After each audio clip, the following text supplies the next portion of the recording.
Puji Tuhan Bapak Ibu, yuk mari kita bersaat teduh. Kita awali dengan doa ya. Bapak yang baik, terima kasih Tuhan buat kesempatan hari yang baru lagi yang Kau berikan kepada kami. Kesehatan, sukacita, damai sejahtera melimpah ke atas kami Tuhan. Tuhan, sebentar kami akan mendengarkan saat teduh, merenungkan apa yang Tuhan ingin bicarakan kepada kami, sehingga kami menjadi pelaku-pelaku firman-Mu. Berkati kami Bapa, haleluya, amin. Puji Tuhan Bapak Ibu, kita akan membukanya di dalam 1 Korintus 15 ayat yang ke-33. 1 Korintus 15 ayat yang ke-33. Kalau kita kemarin sudah memperingati kematian Yesus dan kebangkitan Yesus, kita membaca perikop ini yang bertemakan kebangkitan Yesus. Yuk sama-sama kita baca. Janganlah kamu sesat, pergaulan yang buruk merusakkan kebiasaan yang baik. Janganlah kamu sesat, itu kata firman Tuhan, yang berlaku buat Bapak Ibu, buat saya. Janganlah kita sesat. Kalau hari-hari ini kita ada di masih berada di masa pandemik, masih berada di situasi yang tidak menentu, tidak menentu arah tujuan ke depan seperti apa. Kita bingung. Tetapi sebaiknya kita tetap tenang dan jangan menyebarkan berita-berita hoax atau yang belum tentu benar kebenarannya. Ya Bapak Ibu ya, janganlah kita sesat. Itu kata firman Tuhan. Jangan sesat. Kalau memang kita ada di posisi yang seperti sekarang ini, kita patut bersyukur. Kemurahan Tuhan, kita masih hidup di era pandemik seperti ini Bapak Ibu ya.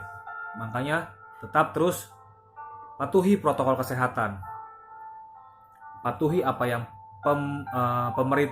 perintah daripada pemerintah. Protokol kesehatan 3M. Memakai masker, mencuci tangan, dan menjaga jarak. Ya Bapak Ibu ya, tetap semangat, tetap kuat di dalam Tuhan.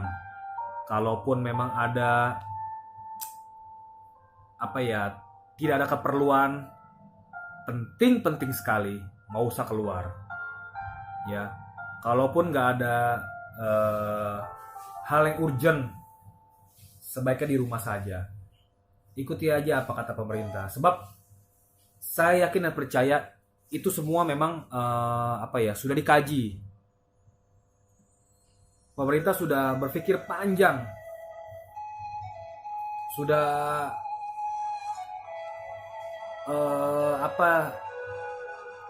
berpikir keras. Gimana caranya meredamkan pandemik ini dan kita boleh kembali bekerja, kembali ke sekolah. Gitu ya Bapak Ibu ya.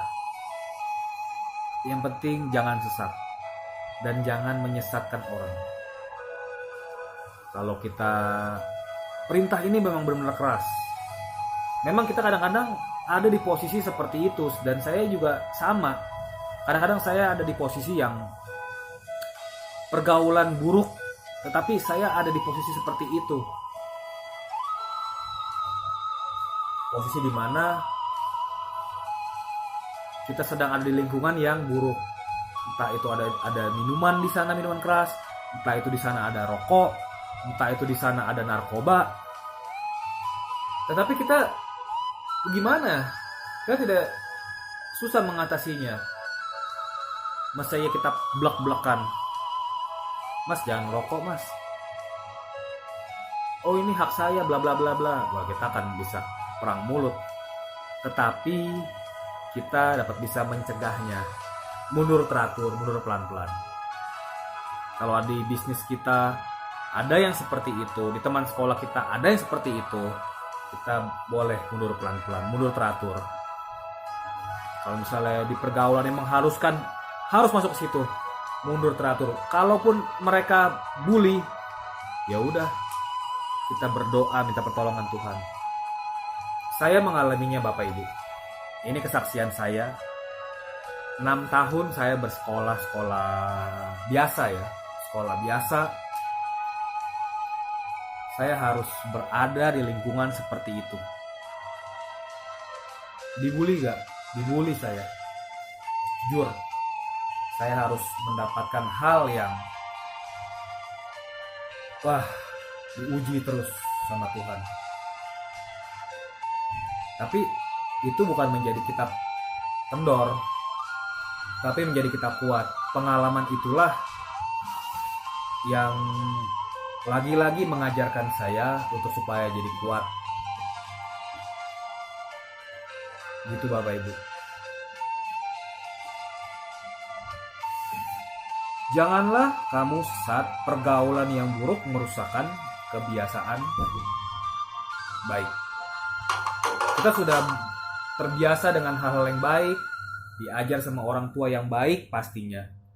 Tapi akhirnya buruk karena pergaulan itu, yang mengharuskan nyemplung di sana. Tapi sekali lagi Bapak Ibu, setelah saya jalani tahun demi tahun, pertama bulan demi bulan, tahun demi tahun, akhirnya baru saya mendapatkan, oh ternyata di posisi seperti itu belum ada apa-apanya nanti setelah kita menjalani kehidupan ini. Kehidupan ini jauh lebih dahsyat. Tapi saya udah punya pondasinya. Oh, saya dipergaulkan dengan hal seperti itu. Padahal saya di sekolah Kristen yang notabene kita harus berdoa sebelum kita belajar. Kita harus berdoa sepulang kita sekolah. Sebelum pulang sekolah, kita harus berdoa dulu, bersaat teduh dulu. Ada pelajaran agama tentang bagaimana kekristenan itu, mempelajari rasul-rasul, mempelajari 10 perintah Allah. Semuanya nonsen, gak ada yang nyangkut di teman-teman saya, dan bisa begitu pula di saya, karena sekolah kami lumayan ekstrim, brutal. Itu yang saya alami Bapak Ibu. Tidak ada yang saya tutup-tutupi. Kalau orang bilang udahlah jangan bahas lagi gini. Tapi itulah yang saya alami dan itu yang saya harus bagikan. Hancur di sekolah itu. Yang ngerokok ada, yang berantem banyak. Saling mengejek, saling mengolok. Itu sudah makanan sehari-hari saya. Padahal sekolah Kristen swasta di ibu kota, di kota besar di Indonesia ini, itu sekitar 20 tahunan yang lalu. Gitu Bapak Ibu. Lumayan menjadikan saya pribadi yang bengis setelah saya keluar dari sekolah itu. Menjadi pribadi yang arogan. Bukan kepada keluarga sendiri, bukan kepada waktu itu pada saat itu pacar, bukan. Tetapi kepada teman-teman lagi yang kita harus pelonco pada adik kelas. Itu Bapak Ibu.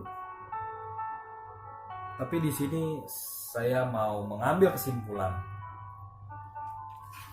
Kita telak-telak harus berada di tempat itu, bagaimana cara mengatasinya. Nah, tetap terus berdoa, terus dekat sama Tuhan. Akhirnya yang menjadikan saya sadar, oh ini udah sesat, ini harus berubah.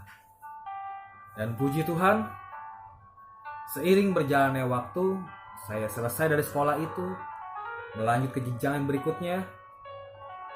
Memang masih ada teman-teman yang saya harus bareng ketika kuliah, ada beberapa.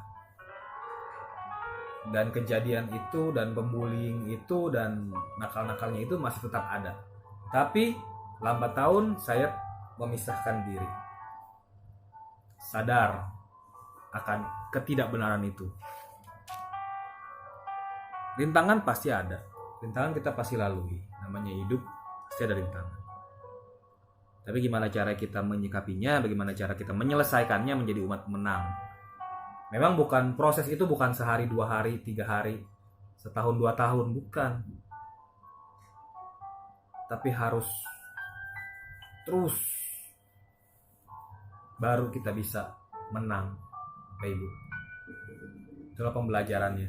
Dan sampai hari ini juga kita masih terus berjuang melawan apa yang menjadi Tuhan tidak senang. Tetapi itu yang harus punya garis bawah, punya konsisten kalau kita harus menang.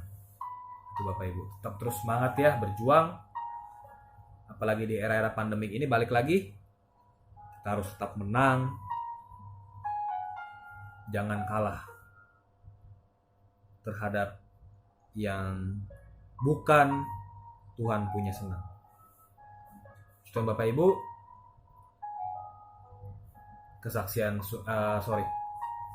firman Tuhan sudah lumayan panjang. Yuk kita berdoa. Tuhan, terima kasih buat kesempatan pada hari ini, hari yang baru lagi. Biarlah kami dapat bisa mengerti dan jangan kami sesat. Pergaulan yang buruk merusak kebiasaan baik. Pada prinsipnya manusia itu baik. Pada prinsipnya kita semua mempunyai kasih. Dan biarlah kita kembali kepada kasih mula-mula.